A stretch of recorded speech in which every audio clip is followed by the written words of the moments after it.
vrsti Florijan Praprotnik, Fakulteta za elektrotehniko.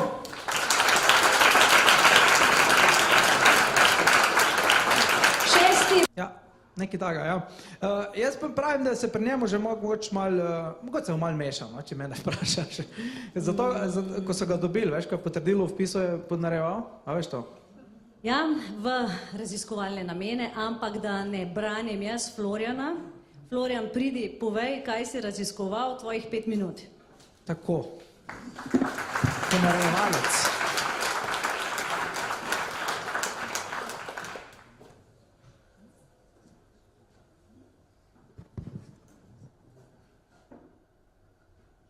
Dobar dan. A ste že kdaj uporabili mogoče takole napravo? Ali pa eno izmed teh treh? Pa se mi mogoče na začetku taka naprava zdela majčken trapasta. Svinčnik je mehen težko držati, ki je pred debu, pa podlaga mogoče malo drsi in na koncu se zadeva, ki vam pride tudi malo ni podobna vašemu podpisu.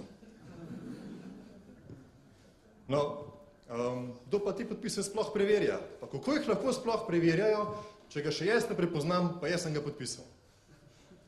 Pa še možnosti nimam, da bi jaz lahko ta dokument v miru prebral, ki je tam gor prikazan na ne taki mehni zadevci. No, če ste se že tole kdaj vprašali, ste imeli popolnoma prav.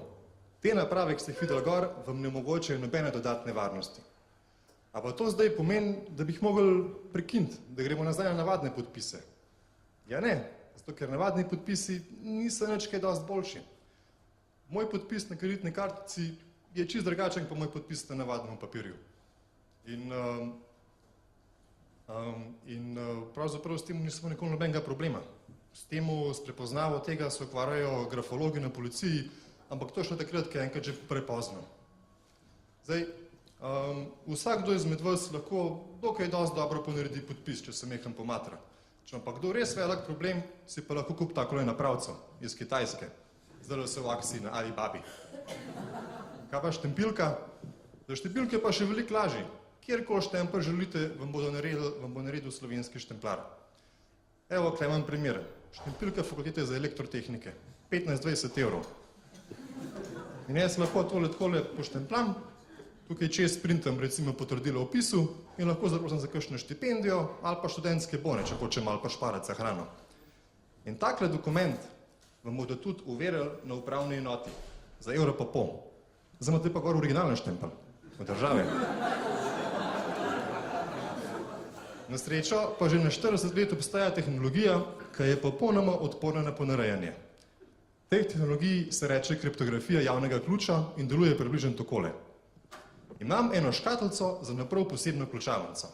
Ta ključavnica uporablja dva ključa. Rdeči ključ in modri ključ.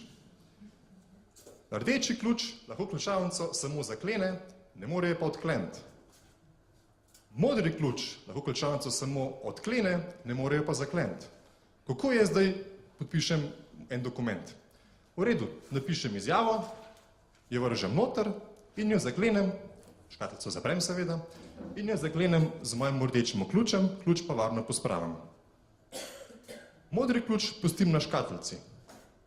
Če bo kdo izmed vas zdaj prišel do te škatlice in bo poskusil to ključavnico odpreti z modrim ključem in se bo ključavnica odprla, ste lahko prepričani, da sem jaz tisti, ki je dal noter ta dokument. To je pa zato, ker imam samo jaz dostop do rdečega ključa. Kako pa veste, da je ta ključ moj? Gor piše Florijan. Ampak kva nam to pomaga, če je vsa ta tehnologija samo nek spravljen na računalniku v eni digitalni obliki? Kaj pa sploh je digitalna oblika? Kaj je vsak Word dokument, vsak videoposnetek, vsaka fotografija, vsak MP3, vsak message, če ga pošljete kolegem na Facebooku? To ni čisto nič drugega, kakor pa navadna številka. V redu, majčkeno dolga je, no? Kaj pa lahko naredimo s številkami? Ja, številke mi lahko shranimo, se igramo mehen z magnetki, pa jaz shranimo na takle mediklele. Lahko vzamemo eno tako čudno okroglo aluminijasto folijo in skozi njo streljamo z laserčkine lukance, pa tako spravimo številko. Ali pa gremo na Kanarske otoke, na obalo, pa številke s prstem po pesku pišemo. Lahko se pa še zmeraj samo zapomnimo v glavi. In vse to so digitalni dokumenti. Je pa še en način, kamor lahko spravimo številke. To je pa papir. To je pa nekaj, s čimer sem se ukvarjal jaz. Na levi strani boste videli elektronski dokument in levo spodaj njegov elektronski podpis. To je prototip in je majhen grd. Na desni strani popolnoma ista zadeva, samo da je estetsko ulepšana. Moja raziskovalna naloga je bila, da bi raziskal, kako lahko je ponarediti dokumente v Sloveniji in Evropi in zato poiskati tudi praktično rešitev. In to sem tudi naredil.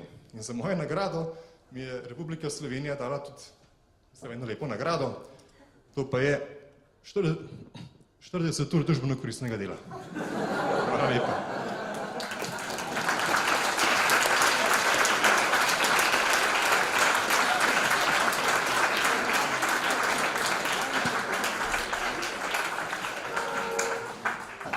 Hvala lepa, Florjan. Ja, se pravi, po tekmovanju, kdo rabi kakšne zakazni, pa potrdilo v vpisu, pa take zadeve, koliko imaš 5 evrov plus DDV, ne?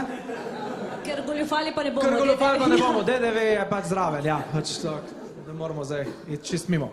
Ok, in prvo mesto, 300 evrov? Ja, 300 evrov. Zdaj pa moramo nek suspens narediti, dajmo počakati 7 minut, tako naredi, pri Slovenija ima talent. Reklame. In ja, se vidimo po glasih in prvo mesto je, kar izvoli, mogoče bi še lahko kaj dodali. Prvo mesto za družbeno koristno delo.